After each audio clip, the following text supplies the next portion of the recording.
Assalamualaikum warahmatullahi wabarakatuh. Perkenalkan, saya Elga Citra Kurniawati, mahasiswa PPG Prajabatan IPA, gelombang 1 tahun 2023 kelas E. Pada video ini, saya akan melakukan kampanye praktik baik penerapan scaffolding pada Zone of Proximal Development atau ZPD. Video ini disusun untuk memenuhi tugas ujian akhir semester mata kuliah Perspektif Sosiokultural dalam Pendidikan Indonesia. Kampanye praktik baik terkait penerapan scaffolding pada Zone of Proximal Development ini saya lakukan dalam pembelajaran IPA di kelas 7B SMPN 31 Banjarmasin. Adapun yang melatar belakangi penerapan scaffolding pada ZPD ini adalah berdasarkan hasil asesmen diagnostik kognitif yang dilakukan pada kegiatan praktik mengajar saat PPL, diperoleh informasi bahwa peserta didik kelas 7B memiliki kemampuan awal yang berbeda, di mana menurut Ningsih tahun 2020, kemampuan awal atau kesiapan belajar peserta didik berpengaruh terhadap hasil belajar. Berkaitan dengan hal tersebut, diperlukan pembelajaran yang memperhatikan kemampuan peserta didik yang dikenal dengan Zone of Proximal Development atau ZPD. Teori Zone of Proximal Development dikembangkan oleh Vygotsky, di mana teori ini memberi penekanan pada hakikat sosiokultural dari pembelajaran. Menurut Vygotsky, Zone of Proximal Development atau zona perkembangan proksimal merupakan daerah tingkat perkembangan sedikit di atas daerah perkembangan seseorang saat ini.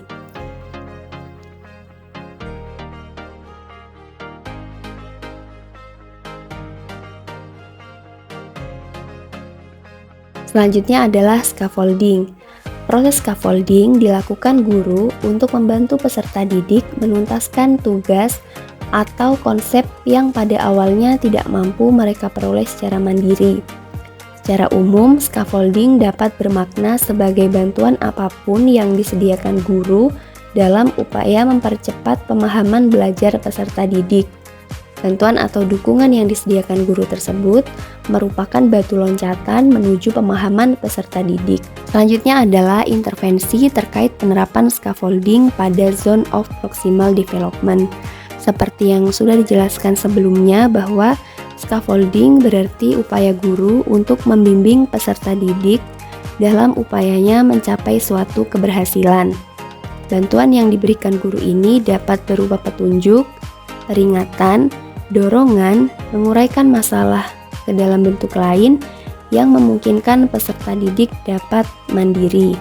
Adapun scaffolding yang saya gunakan pada Zone of Proximal Development dalam pembelajaran IPA di kelas 7B terdiri dari yang pertama, pengelompokan peserta didik berdasarkan tingkat kemampuannya. Yang kedua, bantuan berjenjang pada LKPD. Yang ketiga, guru membimbing peserta didik pada kegiatan diskusi. Yang keempat, penggunaan metode pembelajaran yang sesuai. Yang kelima, menggunakan video pembelajaran. Dan yang terakhir adalah memberi penguatan materi pelajaran dan evaluasi. Selanjutnya, saya akan membahas satu persatu terkait scaffolding yang saya gunakan pada Zone of Proximal Development dalam pelajaran IPA di kelas 7B SMPN 31 Banjarmasin. Yang pertama adalah pengelompokan peserta didik berdasarkan tingkat kemampuannya. Scaffolding pengelompokan peserta didik berdasarkan tingkat kemampuannya ini saya lakukan dengan memberikan asesmen diagnostik kognitif di awal kegiatan pembelajaran. Berdasarkan hasil dari asesmen diagnostik kognitif diperoleh informasi bahwa peserta didik pada kelas 7B SMPN 31 Banjarmasin memiliki tingkat kemampuan yang berbeda, yaitu kemampuan rendah, sedang, dan tinggi. Atas dasar tersebut, saya mengelompokkan peserta didik ke dalam kelompok sesuai dengan tingkat kemampuannya. Hal tersebut bertujuan agar saya dapat memberikan bimbingan yang sesuai dengan kemampuan peserta didik dan peserta didik lebih mudah dalam memahami materi pelajaran. Scaffolding yang selanjutnya adalah Bantuan berjenjang pada LKPD. Saya sebagai guru memberikan LKPD yang berbeda kepada peserta didik dengan tingkat kemampuan yang berbeda, di mana pada peserta didik dengan kelompok yang memiliki tingkat kemampuan rendah, saya memberikan LKPD dengan menambahkan beberapa bantuan pada LKPD. Seperti pada bagian tabel pengamatan, saya telah mencantumkan bagian-bagian dari tabel yang memudahkan peserta didik untuk mengisi tabel tersebut berdasarkan hasil pengamatan yang dilakukan. Kemudian saya juga memberikan bantuan bagian-bagian pertanyaan berkaitan dengan jawaban yang harus diberikan peserta didik pada LKPD. Bantuan tersebut perlahan saya kurangi pada LKPD yang saya berikan kepada peserta didik dengan kemampuan sedang. Dan pada peserta didik dengan kemampuan tinggi, saya tidak menambahkan bantuan berjenjang pada LKPD. Scaffolding yang selanjutnya adalah penggunaan metode yang sesuai dengan materi pembelajaran. Pada materi pengaruh lingkungan terhadap organisme, saya menggunakan metode pembelajaran dengan pengamatan langsung di lingkungan sekitar sekolah. Saya menggunakan scaffolding berupa metode pembelajaran pengamatan langsung bertujuan agar peserta didik dapat mengetahui secara langsung bagaimana pengaruh lingkungan terhadap organisme yang ada di sekitar mereka. Sehingga dengan kegiatan pengamatan langsung tersebut, peserta didik akan lebih mudah dalam memahami materi yang sedang dipelajari. Scaffolding yang selanjutnya adalah guru membimbing peserta didik pada kegiatan diskusi. Hal ini saya lakukan kepada seluruh kelompok peserta didik, di mana pada kelompok peserta didik dengan tingkat kemampuan rendah, saya melakukan bimbingan yang lebih intens. Bimbingan tersebut perlahan-lahan mulai saya kurangi pada kelompok peserta didik dengan tingkat kemampuan sedang dan tinggi.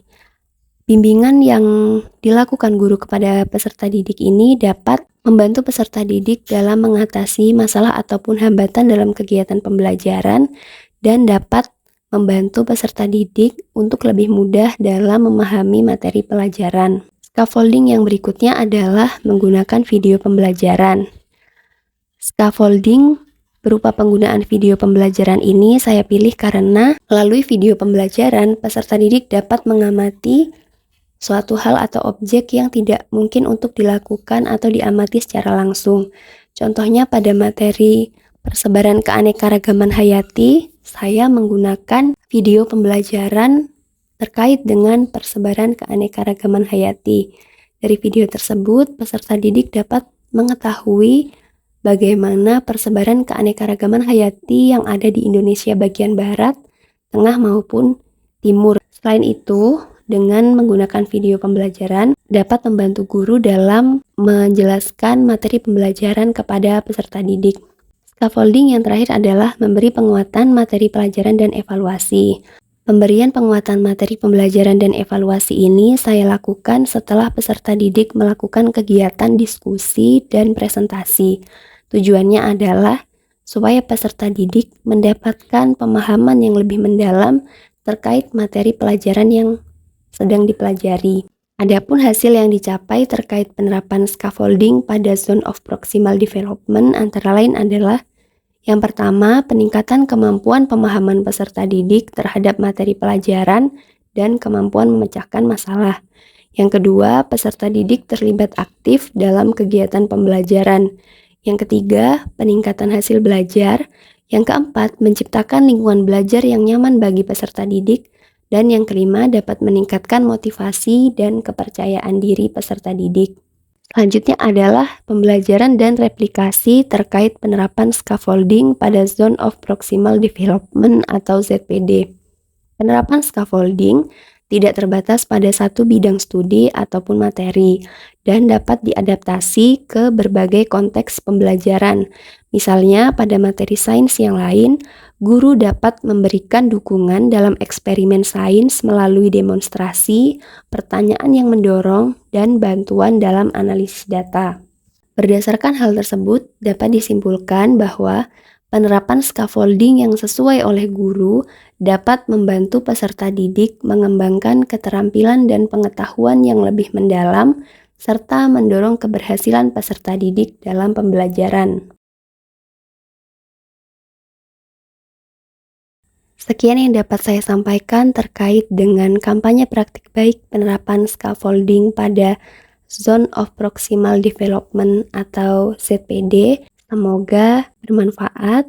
Wassalamualaikum warahmatullahi wabarakatuh.